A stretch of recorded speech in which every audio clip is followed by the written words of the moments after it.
जय हिंद दोस्तों, कैसे हैं आप सब। आई होप कि आप सब अच्छे ही होंगे। उम्मीद है आपकी प्रिपरेशन भी सही तरीके से चल रही होगी।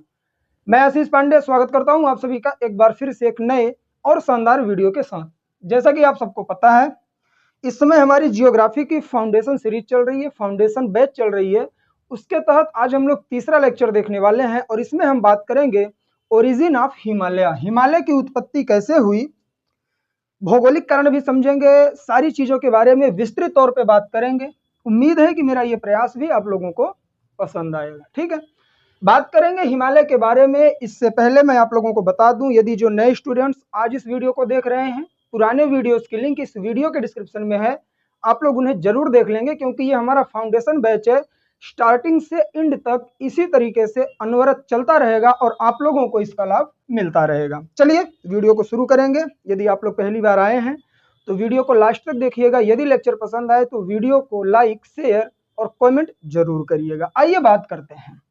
यदि हम हिमालय के उत्पत्ति की बात करते हैं, जो आज आप देखते हैं कि हमारा सिरमौर बना, हमारे भारतवर्ष के उत्तरी सीमा पर हिमालय खड़ा है, ये पहले से ऐसा नहीं था। जी हाँ, यदि मैं आपसे बात करूं कि जहां आज आप हिमालय देख रहे हैं वहां एक सागर हुआ करता था, तो ये आपको आश्चर्य लगेगा। वैज्ञानिक दृष्टिकोण से भी सारी चीजें मैं प्रूफ करने का प्रयास करूंगा। उम्मीद है कि आप लोग समझेंगे। देखिए होता क्या है, यदि हम हिमालय की बात करें तो ऐसा नहीं है कि ये स्टार्टिंग से ही इसी तरह से पर्वत बना हुआ था। ये क्रमिक रूप से धीरे धीरे करके बन रहा है। बन रहा है का मतलब है कि आज भी हिमालय की जो हाइट है वो प्रत्येक दिन बढ़ रही है। ठीक है, कैसे ये परिस्थितियां घट रही हैं, कैसे चीजें आगे बढ़ रही हैं, इनके बारे में बात करेंगे। सबसे पहले देखते हैं कि हिमालय की उत्पत्ति से संबंधित कई थ्योरी हैं, कई सिद्धांत हैं। किसने दिया, क्या क्या बोला। आप यदि यूपीएससी की प्रिपरेशन कर रहे हैं या फिर किसी स्टेट पीएससी की, तो वहां पर आपको मैच करने के लिए दे देगा। एक तरफ आपको वैज्ञानिक का नाम देगा, एक साइड में देगा आपको सिद्धांत के बारे में कि हिमालय की उत्पत्ति या फिर पर्वतों की उत्पत्ति से संबंधित यह सिद्धांत किसने दिया है, मैच करिए आप। ठीक, तो मैं बात करूंगा, यदि हिमालय की बात करूं तो यह एक वलित पर्वत है। जी हाँ, पर्वतों के भी कई प्रकार होते हैं, जैसे कि आप फोल्डेड माउंटेन, इसको आप बोलते हैं वलित पर्वत। आप ब्लॉक पर्वत की बात करते हैं, भ्रंश पर्वतों की बात करते हैं, उनमें से एक निर्माण है और वह है वलित पर्वत का, फोल्डेड माउंटेन। इसका मतलब ही है कि यह फोल्ड होकर बना हुआ है, इस तरीके से, है ना, ऐसे। यह फोल्ड क्यों पड़ा, इसी पर पूरी थ्योरी टिकी हुई है हिमालय के ओरिजिन से संबंधित। तो मैं आपको नोट डाउन करवाता हूं, पहले मेरे साथ आप लोग लिखते रहिए, फिर मैं थ्योरी पर आऊंगा। और आज हम लोग मोस्ट प्रोबेबली जिस पे बात करेंगे वो है कोबर का जियोसिंक्लाइन थ्योरी, या फिर हिंदी में बात करें तो कोबर महोदय का भूसन्नति सिद्धांत। उसके बारे में हम लोग बात करेंगे। चलिए आप लोग नोट डाउन करिएंगे। सबसे पहले आप पॉइंट लिखेंगे क्या, हिमालय एक वलित पर्वत है। लिखते रहिए मेरे साथ, हिमालय एक वलित पर्वत है। वलित पर्वत क्या होता है मैंने अभी आपको बताया, इसे इंग्लिश में बोलते हैं फोल्डेड माउंटेन। ठीक है, हिमालय एक वलित पर्वत है। तो अब इसकी उत्पत्ति से संबंधित, हिमालय ही नहीं कहेंगे हम कहेंगे कि फोल्डेड माउंटेन के ओरिजिन से रिलेटेड, उत्पत्ति से रिलेटेड कितने सिद्धांत हमारे भूगोलवेत्ताओं ने या फिर वैज्ञानिकों ने दिए, तो वो मैं यहां पर लिखता हूं। हिमालय की उत्पत्ति से संबंधित महत्वपूर्ण सिद्धांत। अभी हम थ्योरी पे चढ़े, अभी प्रैक्टिकल करेंगे। सारी चीजें डायग्राम के माध्यम से मैं आपको बताऊंगा, बने रहिएगा साथ में। हिमालय, या फिर आप इसे इस तरीके से लिखिए, वलित पर्वतों की उत्पत्ति, वलित पर्वतों की उत्पत्ति से संबंधित सिद्धांत। लिखते रहिए आप लोग, उत्पत्ति से संबंधित महत्वपूर्ण सिद्धांत। ठीक है, क्योंकि ये पूछता है इसलिए मैं आपको नोट डाउन कर रहा हूं। मैं डायरेक्ट चल के जियोसिंक्लाइन थ्योरी पे जाता, सारी चीजें डायग्राम के माध्यम से मैं क्लियर कर देता और आप लोग खुश भी हो जाते। लेकिन मेरा प्रयास होता है कि ये जो मेरी बैच चल रही है फाउंडेशन बैच है, तो मतलब 0 लेवल से मैं आप लोगों को लेकर चलूंगा। ठीक, चलिए आगे बढ़ते हैं। जो सिद्धांत हैं उनके बारे में यदि हम बात करें तो पहला जो सिद्धांत निकल के आता है डियर, वलित पर्वतों के निर्माण से संबंधित, वो है कोबर का, है ना, कोबर का। और वो कौन सा सिद्धांत है डियर, वो है हमारा भूसन्नति, जिसे आप जियोसिंक्लाइन थियरी बोलते हैं, कोबर का भूसन्नति सिद्धांत। आगे आप सिद्धांत लिख लेंगे, ठीक है। ये थियरी है आपकी, आप इसे नोट डाउन करिए, तभी पॉइंट आपके क्लियर होंगे। दूसरे यदि हम वैज्ञानिक की बात करें डियर, तो उनका नाम है होम्स। क्या नाम है उनका? उनका नाम है होम्स। होम्स ने क्या कहा कि जो वलित पर्वत हैं, इनका निर्माण जो हुआ है वो संवहन तरंगों से हुआ है। तो हम उनकी थियरी को क्या बोलते हैं? संवहन तरंग सिद्धांत। संवहन तरंग सिद्धांत, ठीक है। यदि हम तीसरे पॉइंट पर आए, तो एक और हमारे भूगोलवेत्ता हैं या फिर वैज्ञानिक हैं, उनका नाम क्या है? जेफ्रीज। नाम याद रखिएगा, बहुत ज्यादा रट्टा नहीं मारना पड़ेगा, वीडियो के लास्ट में सब कुछ मैं याद करवाऊंगा, ये मेरी गारंटी है आपसे। बात करेंगे जेफ्रीज महोदय के बारे में। जेफ्रीज ने क्या कहा डियर? इन्होंने कहा कि जो हिमालय की उत्पत्ति हुई है वो तापीय संकुचन के माध्यम से हुई है। देखते रहिएगा, जेफ्रीज ने कहा कि हमारा जो सिद्धांत है वो तापीय संकुचन सिद्धांत है। वलित पर्वत की बात हो रही, वलित पर्वत के अंतर्गत यदि मैं आपसे बात करूं तो विश्व में कुछ महत्वपूर्ण पर्वतमालाएं हैं, जैसे आप एंडीज को देख लें, रॉकी पर्वत को देख लें, अल्पस को देख लें, ये सब आपके फोल्डेड माउंटेन के ही एग्जाम्पल हैं। आज आप उन सब के ओरिजिन से रिलेटेड थ्योरी समझने वाले हैं। चौथे पॉइंट पर आते हैं, एक और हमारे भूगोलवेत्ता हैं जिनका नाम मैं आपको बताऊं तो उनका नाम है जोली। क्या नाम है उनका डियर? जोली। ऐसे करके आप लोग लिखेंगे। जोली महोदय ने कहा कि जो वलित पर्वतों का निर्माण हुआ है वह रेडियो एक्टिव सिद्धांत से हुआ है। कहां से? रेडियो एक्टिव सिद्धांत से हुआ है। लेकिन जो मोस्ट इंपॉर्टेंट थियरी निकल के आती है वो पांचवी है, जिसके बारे में अभी तक आप आई थिंक वेट कर रहे होंगे जिन लोगों ने पढ़ा है। उस थियरी का नाम क्या है? तो वो निकल के आती है आपकी प्लेट टेक्टोनिक थ्योरी। यदि मैं करंट टाइम में बात करूं, कोबर के जियोसिंक्लाइन थ्योरी के बारे में ये मत कहा जाता है कि जी हाँ, उन्होंने यह बताया कि जो हिमालय पर्वत का निर्माण हुआ है वह एक भ्रंश में हुआ है, वह एक भूसन्नति में हुआ है, लेकिन उन्होंने निर्माण का जो कारण बताया डियर वो क्लियर नहीं था। आगे आप समझेंगे। उसके बाद में एक थ्योरी आती है जिसे आप बोलते हैं प्लेट टेक्टोनिक थ्योरी, प्लेट विवर्तनिकी सिद्धांत। इसके माध्यम से आप समझ जाएंगे कि हिमालय कैसे बना था। आइए इसको भी हम लिखते हैं रेडियो एक्टिव हो गया, हम लिखेंगे प्लेट टेक्टोनिक, या हिंदी में लिखेंगे प्लेट विवर्तनिकी। प्लेट विवर्तनिकी सिद्धांत। अब इससे जुड़े कई वैज्ञानिक हैं, आपने रेगनर फ्रिस का भी नाम सुना होगा, लेकिन इससे ओरिजिन की बात करेंगे। प्लेट टेक्टोनिक थियरी सबसे पहले किसने दी थी? तो आप देखेंगे 1955 में, 1955 में एक वैज्ञानिक हुए जिनका नाम था टूडो विल्सन। नाम याद रखेंगे, टूडो या फिर ट्रूडो विल्सन, ठीक है, टूडो विल्सन।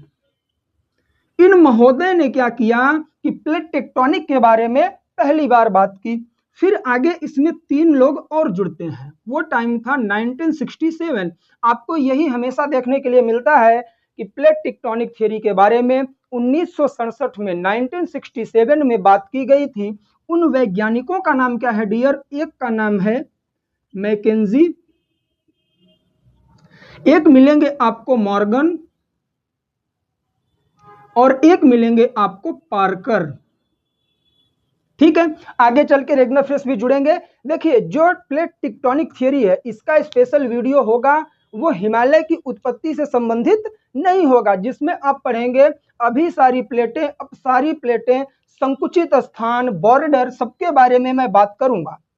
लेकिन आज हम लोग बात कर रहे हैं हिमालय की उत्पत्ति के बारे में। तो आप समझिए, ये जितने सिद्धांत मैंने यहां पर 4-5 बताए, ये वलित पर्वतों के निर्माण से संबंधित हैं। आपसे क्वेश्चन बनेगा एमसीक्यू के रूप में कि वलित पर्वतों का निर्माण निम्नलिखित सिद्धांतों के माध्यम से हुआ है और इसके जनक या फिर इसके देने वाले या फिर इसके फादर कौन है। तो एक तरफ देगा आपको वैज्ञानिक का नाम, एक कॉलम में देगा थ्योरी का नाम, सिद्धांत का नाम, आप उसे मैच करेंगे तो ये 4-5 जो हैं आप लोग इसे याद कर लेंगे। अब हम हिमालय पर आते हैं, जो हमारा चैप्टर है। हिमालय एक वलित पर्वत है। वलित पर्वत के निर्माण की इतनी थियरियां हैं, जो सबसे इंपॉर्टेंट हैं वो दो हैं, कोबर की जियोसिंक्लाइन थियरी और आगे चल के प्लेट टेक्टोनिक थियरी। तो आज हम जिस चैप्टर के बारे में, जिस टॉपिक के बारे में बात करेंगे वो है हमारा जियोसिंक्लाइन थियरी या फिर भूसन्नति सिद्धांत। अब मैं यहां पर आपको एक पॉइंट और बताता हूं। सर कभी भी क्वेश्चन आएगा, जिस तरीके से मैं आप लोगों से बात कर रहा हूं, यदि आपको किसी भी एग्जाम में ये एमसीक्यू मिल गया कि भूसन्नति सिद्धांत किस वैज्ञानिक से संबंधित है, तो आप बिना झिझक के किसी भी ऑप्शन में कोबर महोदय को ढूंढेंगे, तो यहां आप गलत हो जाएंगे। अब आप कहेंगे सर ऐसी बातें क्यों कर रहे हो आप, उसका भी रीजन है। देखिए, सबसे पहले जियोसिंक्लाइन या फिर भूसन्नति के बारे में जिस व्यक्ति ने बात की वो दो लोग थे, उनका नाम था हॉल एवं टाडा। नाम याद रखेंगे, हॉल और टाडा। हॉल और टाडा नामक दो वैज्ञानिकों ने सबसे पहले जियोसिंक्लाइन थियरी दी। तो कोबर ने अपना आधिपत्य इस पे क्यों जमाया? क्योंकि डियर कोबर ने यह बताया कि जियोसिंक्लाइन थियरी के माध्यम से हिमालय का ओरिजिन हुआ है। हिमालय से संबंधित जो उत्पत्ति है हिमालय की, वो जियोसिंक्लाइन से हुई है। यह बात किसने की? तो कोबर ने की। और जियोसिंक्लाइन थियरी का निर्माण किसने किया? तो हॉल एवं टाडा नामक दो वैज्ञानिकों ने किया था। तो यह पॉइंट क्लियर होना चाहिए। तो सारी थियरी आपने देख ली। अब आप कहेंगे सर आप बार बार भूसन्नति की बात कर रहे हैं, तो एक बार बता ही दीजिए कि ये जियोसिंक्लाइन होती क्या है। तो इसका पहले आप लोग डेफिनेशन लिखिए। मैं यहां पर डेफिनेशन लिख रहा हूं। यह एक तरीके से छिछला, मतलब कि बहुत ज्यादा गहरा नहीं, छिछला, सकरा मतलब कि पतला सा, और वृहद या विस्तृत, वृहद जलीय क्षेत्र है। अब समझेंगे कैसे। और इसी में हिमालय का निर्माण हुआ है। देखिए, सकरा क्षेत्र कैसे बनेगा? एक तरफ से स्थल है ऐसे, और इधर भी स्थल है, ठीक है। दो स्थल आप यहां पर देख रहे हैं, इसे हम बोलते हैं क्या? फोरलैंड की बात करते हैं। ये दोनों तरफ से फोरलैंड हो गया, और बीच में जो ये परिस्थिति बन रही है डियर, यह आपके निकल के आती है जियोसिंक्लाइन की भूसन्नति की। सर इसका निर्माण कैसे होता है? इसका निर्माण होगा कि ये जो दो तरफ से स्थलखंड हैं, यहां से नदियां भी आती हैं। तो नदियां अपने साथ अवसाद लेकर आती हैं। क्या लेके आती हैं? जैसे बाढ़ वगैरह में मिट्टी, बहुत सारी चीजें बहा कर लाती हैं। तो वो इस छिछले क्षेत्र में क्या करेंगी? उसको ड्रॉप कर देंगी, और इसी को हम बोलेंगे क्या डियर? इसको हम बोलेंगे भूसन्नति। क्या बोलेंगे? इसी को हम कहेंगे भूसन्नति। भूसन्नति का अर्थ क्या हुआ? दो तरफ से लैंड है, भूमि है, और बीच में थोड़ा छिछला सा क्षेत्र है, जलीय क्षेत्र है, और उसमें नदियां अपना जल गिरा रही हैं, साथ में अवसाद लेकर आ रही हैं। वही हमारा कहलाता है जियोसिंक्लाइन, या फिर हिंदी में भूसन्नति। आपने भूसन्नति को भी समझ लिया, आपने वलित पर्वत को भी समझा, आपने ये भी जाना कि कितने सिद्धांत वलित पर्वतों से संबंधित हैं। मैं आपको एक सजेशन देता हूं, ध्यान से सुनिएगा। यदि आप रिवीजन के तौर पे मेरी क्लास देख रहे हैं तो वीडियो की स्पीड बढ़ा के देख सकते हैं आप, ठीक। और यदि आप पहली बार जियोग्राफी को समझने का प्रयास कर रहे हैं मेरी फाउंडेशन बैच से, तो आप क्या करेंगे? वीडियो को सेम स्पीड में चलने देंगे, नोट्स भी बनाते रहेंगे, ठीक। हमने समझा कि भूसन्नति क्या है। दो स्थलीय क्षेत्र, बीच में गड्ढानुमा, और वहां पर जल एकत्रित है, उसे हम बोलते हैं भूसन्नति, ठीक है। जियोसिंक्लाइन, अब यहां पर सर कैसे हिमालय बन गया, उसी की बात करते हैं कौन? कोबर महोदय। तो मैं इसे रफ कर रहा हूं, आप लोग नोट डाउन कर लेंगे। चलिए स्क्रीनशॉट ले लिया करिए आप लोग, वीडियो को थोड़ा सा बैक कर दीजिए। अब हम आते हैं हिमालय की उत्पत्ति से संबंधित कोबर महोदय ने क्या क्या कहा। तो यहां पर मैं लिखता हूं कोबर का जियोसिंक्लाइन थियरी या फिर भू सन्नति सिद्धांत। ठीक है, और किससे संबंधित? ओरिजिन ऑफ हिमालय, हिमालय की उत्पत्ति से संबंधित कोबर का भूसन्नति सिद्धांत हम देख रहे हैं। और यह भी बता दूं, अगला वीडियो जो आएगा उसमें हम बात करेंगे प्लेट टेक्टोनिक थ्योरी के बारे में। पृथ्वी कई प्लेटों में विभाजित है, हम ये भी देखेंगे कि प्लेट होती क्या है, क्रस्ट क्या है, मेंटल क्या है, पृथ्वी की आंतरिक संरचना क्या है, किस तरीके से ये हमारी पृथ्वी कई प्लेटों में डिवाइड हुई है। ठीक, और किस पे वह चल रही है। जैसे आप सुनते हैं ना, जैसे कल के वीडियो में आप ये भी समझ जाएंगे कि ज्वालामुखी का उद्गार कैसे होता है। कल के वीडियो में आप ये भी समझ जाएंगे कि भूकंप क्यों आते हैं। सारी चीजें मिलेंगी, बने रहिएगा साथ में। कोबर महोदय ने कहा, पहला पॉइंट इनका था कि जो भारत है यह गोंडवाना लैंड का हिस्सा था। भारत, क्योंकि हम बात कर रहे हैं किसकी, हम बात कर रहे हैं हिमालय की उत्पत्ति की, तो भारत जो था यह गोंडवाना लैंड का हिस्सा था, का पार्ट था या हिस्सा था।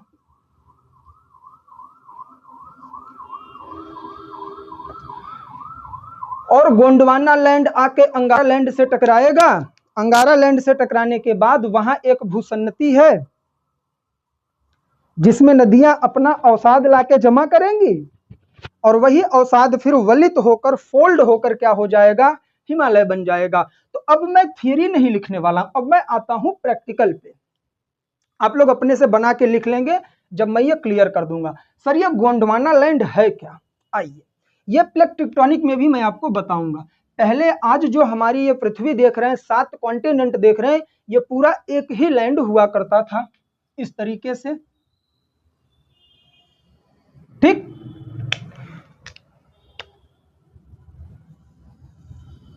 ये और ये जो बाहर का क्षेत्र आप देख रहे हैं, यह एक बड़ा सा जलीय क्षेत्र था। यहां क्या था? जल था, जो आगे चल के महासागरों में विभक्त हो जाएगा। तो ये जो मेन पृथ्वी का लैंड था डियर, इसे कहा जाता था पेंजिया। हमारी पूरी पृथ्वी सिर्फ एक लैंड थी और जिसे कहा जाता था पेंजिया। और ये ध्यान देंगे कि ये जो सागर चारों तरफ था इसे बोला जाता था पैंथालासा। क्या बोला जाता था? पैंथालासा। पूरी पृथ्वी एक ही लैंड थी, एक ही भूमि थी, चारों तरफ फैले हुए जल को हम पैंथालासा बोलते थे, जो एक ही महासागर हुआ करता था। आगे चल के डियर क्या होता है कि इस पेंजिया में विखंडन हो जाता है। ऐसे ये पेंजिया है, आगे चल के इसमें हो गया विखंडन, है ना। और ये 2 लैंडों में डिवाइड हो गया, 2 भूमियों में ऐसे। ठीक है, जियोग्राफिकल घटनाएं हुई, साइंटिफिक घटनाएं हुई और ये 2 भागों में टूटकर अलग हो गया। और यही टूटना और प्लेटों का पास आना, दूर जाना, ये सब कल प्लेट टेक्टोनिक थ्योरी वाले वीडियो में आप समझेंगे, इसलिए आपको कंटिन्यू वीडियोस देखना पड़ेगा। आप लोगों के साथ प्रॉब्लम पता है क्या है? आप YouTube पर आते हैं, भरोसा है नहीं। वैसे मैं भी खुल के कहता हूं कि YouTube के टीचरों पे बहुत कम भरोसा होता है, सब पैसे के पीछे भाग रहे हैं। लेकिन मेरे चैनल पर आप लोग जाइए, एक वीडियो देखकर आप लोग जज करने मत बैठा करिए। आप जाइए, मेरे सारे वीडियोस देखने का प्रयास करिए, ना कुछ तो प्लेलिस्ट देखने का प्रयास करिए। सभी सब्जेक्ट फ्री ऑफ कॉस्ट आप लोगों को सिलेबस के अकॉर्डिंग प्रोवाइड किया गया है। प्रॉब्लम यह है कि मेरा वीडियो वायरल क्यों नहीं हो रहा है, मेरा वीडियो आगे बढ़ क्यों नहीं रहा है? क्योंकि मैंने कोई भी फीस नहीं रखी है। अभी मैं इसी क्लास की फीस रख दूं तो आप लोगों की संख्या बढ़ जाएगी। बिना पैसे के पढ़ाने में कोई रिस्पेक्ट नहीं है और मुझे कोई दिक्कत नहीं है, मुझे रिस्पेक्ट की जरूरत नहीं है। जितने भी बच्चे जुड़े हैं उनका सिलेक्शन भी हो रहा है तो अच्छा लगता है। ठीक, चलिए, तो वीडियो लास्ट तक देखिए, सही तरीके से कोशिश करिए कि जो भी मैं YouTube पर अभी अपना टाइम दे रहा हूं ये वापस नहीं आने वाला है, तो इसका सही उपयोग करूं या फिर सदुपयोग करूं। तो ये जो पेंजिया था इसका विखंडन हुआ 2 पार्ट में। ऊपर वाले पार्ट को कहा गया अंगारा लैंड। क्या कहा गया डियर? अंगारा लैंड। और नीचे वाले को कहा गया गोंडवाना। क्या कहा गया? गोंडवाना लैंड। आप देखते हैं ना हमारे साउथ इंडिया में एक गोंडवाना किला भी है, फोर्ट है ना, तो वो सब बाद में बात करेंगे। तो ये अंगारा और गोंडवाना दो पार्ट में बंट जाता है हमारा क्या, पेंजिया, जो एक ही स्थल खंड था। तो जायज सी बात है, इसके बीच में भी डियर ऐसे करके जलीय क्षेत्र हो जाएगा, ये खाली तो नहीं रहेगा। इसको कोबर महोदय ने कहा कि ये जो पैंथालासा सागर था, पेंजिया के चारों तरफ फैला हुआ था, लेकिन जैसे ही विभाजन हुआ अंगारा और गोंडवाना लैंड में, पेंजिया का दो स्थल खंड निकल के आए, तो बीच में जो जलीय क्षेत्र भर गया, इसको उन्होंने कहा टेथिस सागर। क्या बोला? टेथिस सागर। किसने कहा? ये कोबर महोदय कह रहे। ये सब प्लेट टेक्टोनिक में मिलेगा। इन्होंने कहा कि जो हिमालय का निर्माण हुआ है इसी में हुआ है, टेथिस सागर में। अब आप कहेंगे सर ऐसे कैसे, एक जलीय बहुत बड़ा जलीय क्षेत्र है और उसमें हिमालय की उत्पत्ति, ये तो इम्पॉसिबल है। पॉसिबल है, मैं प्रूफ करूंगा। टेथिस सागर सिर्फ वही नहीं है जहां पर हिमालय की उत्पत्ति हुई है, ठीक है। देखिए ये जो टेथिस सागर आपका बना हुआ है, ये आज का जो आप भूमध्य सागर देख रहे हैं ना, भूमध्य सागर भी टेथिस सागर का ही हिस्सा है, ठीक। होता क्या है, ये जो गोंडवाना लैंड है ये कई पार्टों में आगे चल के ऐसे विभाजित हो जाता है, इससे कई जो आप देखते हैं ना महाद्वीप, कॉन्टिनेंट, उनका भी निर्माण इसी तरीके से हुआ। जो अंगारा लैंड है ये दो भागों में बंटता है, दो प्लेट निकल के आती हैं, एक हमारी यूरेशिया प्लेट कहलाती है और दूसरी हमारी कहलाती है उत्तरी अमेरिकन प्लेट। और इसमें से निकलेंगे आपका अंटार्कटिका, अफ्रीका, दक्षिणी अमेरिका, ऑस्ट्रेलिया और इंडियन प्लेट। इस तरीके से प्लेट टेक्टोनिक थ्योरी में आपको मैं प्लेट की बात करूंगा, अभी मैं लैंड की बात कर रहा हूं, अंगारा और गोंडवाना की। तो यहीं पर अफ्रीका था इस तरीके से, और इसी अफ्रीका में हमारा जुड़ा हुआ था इंडियन प्लेट, इसे इंडो ऑस्ट्रेलियन प्लेट कहा जाता था, ठीक है। तो होता क्या है कि ये प्लेट धीरे धीरे टेथिस सागर की तरफ बढ़ती है और यहाँ की नदियां भी अपना अवसाद इसमें गिराती हैं, अंगारा लैंड की नदियां भी अपना अवसाद इसमें गिराती हैं, और उसमें संकुचन होता है, संपीड़न होता है, अवतलन होगा, सब कुछ स्टेप बाय स्टेप अब यहाँ पर डायग्राम पे आप समझेंगे, और हिमालय का निर्माण हो जाता है, ठीक। इन्होंने कहा कि भारत गोंडवाना लैंड का हिस्सा था और भारत धीरे धीरे किधर चला गया, अंगारा लैंड की तरफ गया, और अंगारा लैंड गोंडवाना लैंड के मध्य में टेथिस सागर था। देखिए अब हम आते हैं भूसन्नति थियरी पे। पहला स्टेप देखिए उसका, ये इस तरीके से मैं बना रहा हूं, आप लोग भी अपने नोट्स में ये डायग्राम जरूर बना के रखेंगे, ठीक है। ये जो दो लैंड निकल के, अभी मैंने आपको बताया ना जियोसिंक्लाइन का मतलब है दो भूखंड और बीच में छिछला जलीय क्षेत्र, तो ये कहलाया हमारा गोंडवाना लैंड। ऐसे समझिए ये गोंडवाना लैंड है और ये है हमारा अंगारा लैंड, ठीक। और इसके बीच में ये जो छिछला क्षेत्र है जियोसिंक्लाइन है, इसे कहा गया टेथिस। मैंने अभी बताया ना अंगारा गोंडवाना के बीच में टेथिस सागर बना, तो इसको कहा गया टेथिस भूसन्नति, टेथिस जियोसिंक्लाइन या फिर टेथिस भूसन्नति। क्लास की स्पीड स्लो है लेकिन कंटेंट आपको बढ़िया मिल रहा है, ये तभी समझ में आएगा जब आप प्रीवियस ईयर के क्वेश्चन सॉल्व करेंगे, यहां से बहुत सारे क्वेश्चन आपको मिलेंगे। होता क्या है कि ये गोंडवाना लैंड है, यहां पर भी कुछ नदियां थी, तो यहाँ की नदियां अवसाद लाकर गिरा रही हैं टेथिस भूसन्नति में, और अंगारा लैंड की नदियां भी लाके गिरा रही हैं टेथिस भूसन्नति में अपने अवसाद। क्या गिरा रही हैं डियर? अवसाद।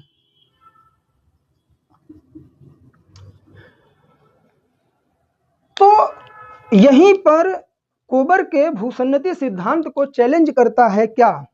प्लेट टेक्टोनिक थ्योरी, प्लेट विवर्तनिकी सिद्धांत। कैसे?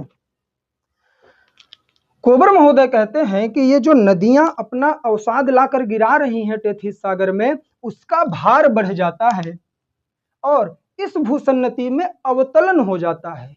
भार बढ़ने से यह दब जाता है। दूसरा स्टेप देखिए, ये इस तरीके से था, है ना। लेकिन इन्होंने कहा कि जब यह अवसाद की मात्रा बढ़ने लगी तो इसका क्या होने लगा, अवतलन होने लगा। इस तरीके से अवतलन होने लगा और यह नीचे की तरफ जाने लगा।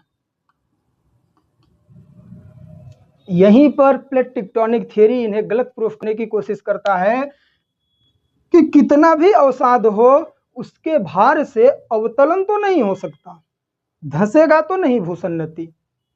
ठीक, तो अभी आप भूसन्नति पर फोकस करिए। भार बढ़ने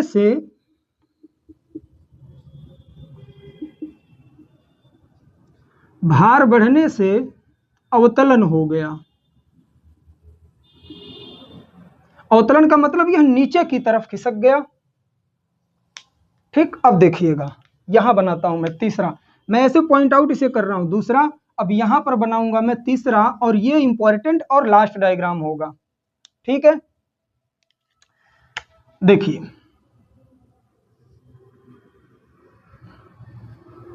अब आप कहेंगे सर आपने इसे छोटा क्यों बना दिया, क्योंकि वही होने वाला है।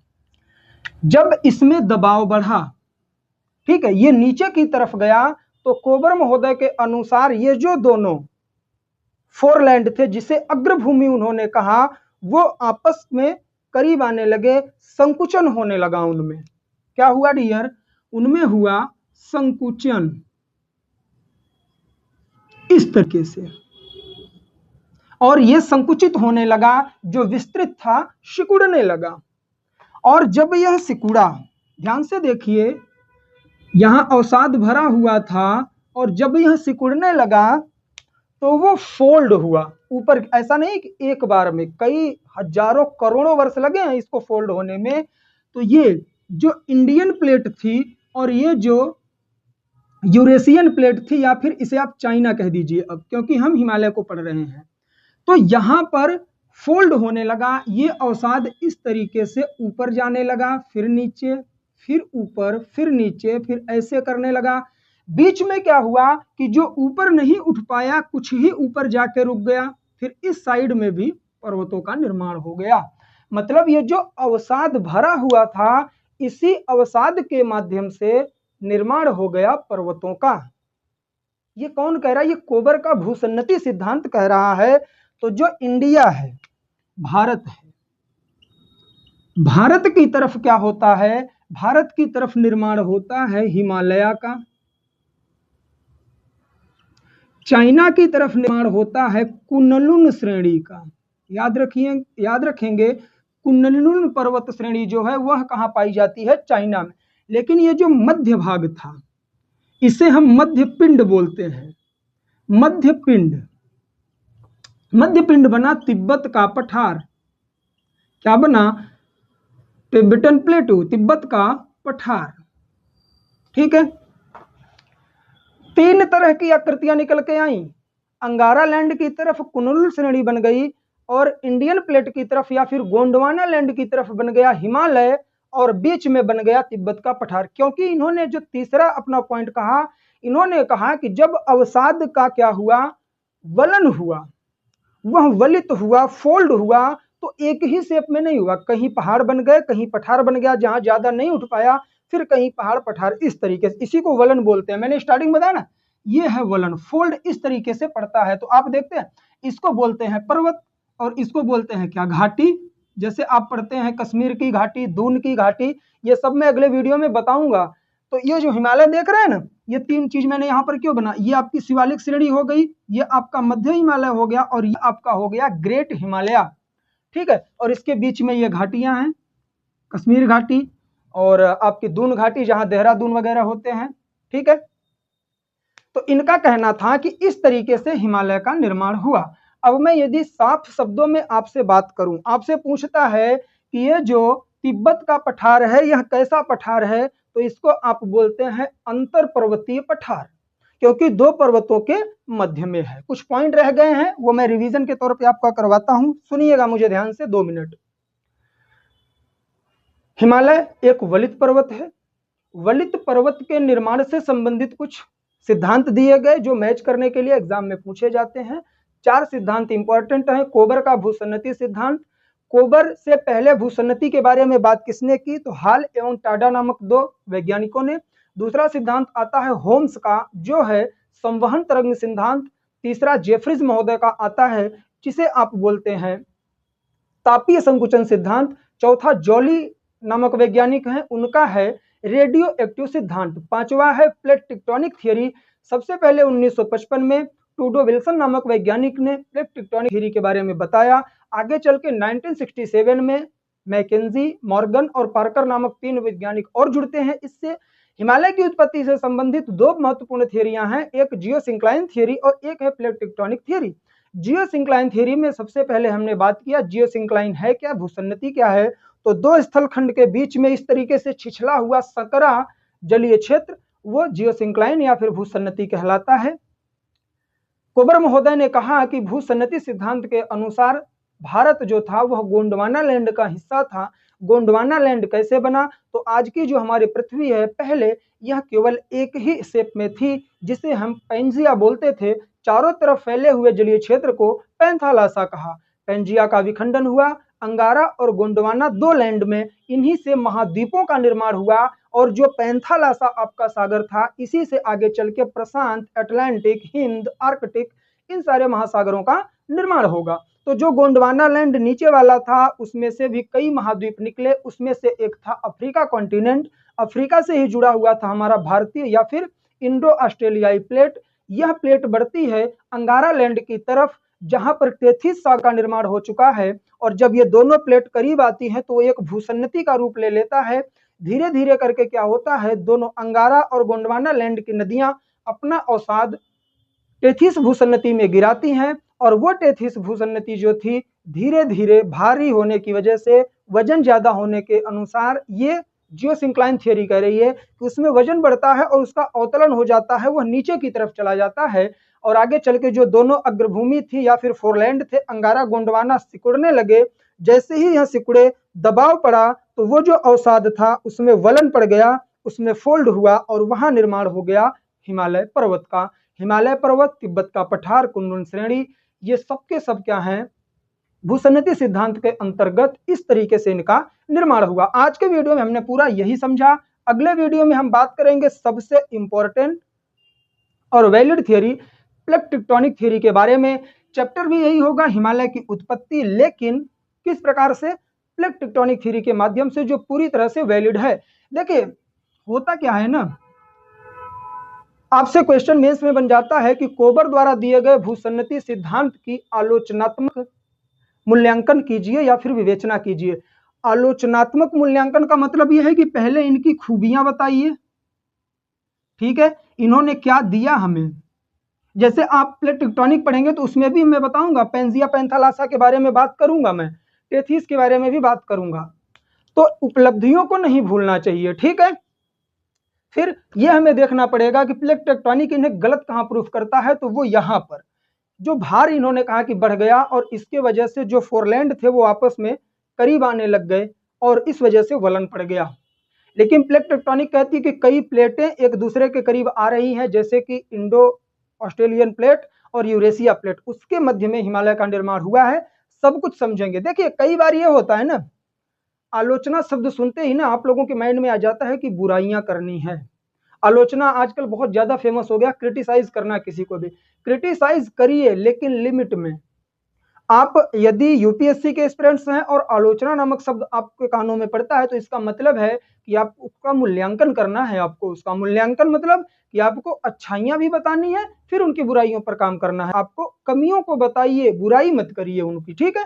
तो इस तरीके से हम लोग समझेंगे अगले वीडियो में। बहुत ही शानदार लेक्चर रहा होगा, आई होप आप लोगों के समझ में भी आया होगा। और यदि वीडियो अभी तक आप लोगों ने देख लिया है और पसंद आया है, तो आप लोग वीडियो को लाइक जरूर करिएगा। और यदि पसंद नहीं आया तो कमेंट करके कारण जरूर बताइएगा।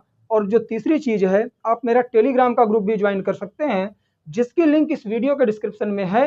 और जहां पर आपको पूरे कंटेंट का पीडीएफ फ्री ऑफ कॉस्ट मिलेगा। तो चलिए आज के लिए बस इतना ही।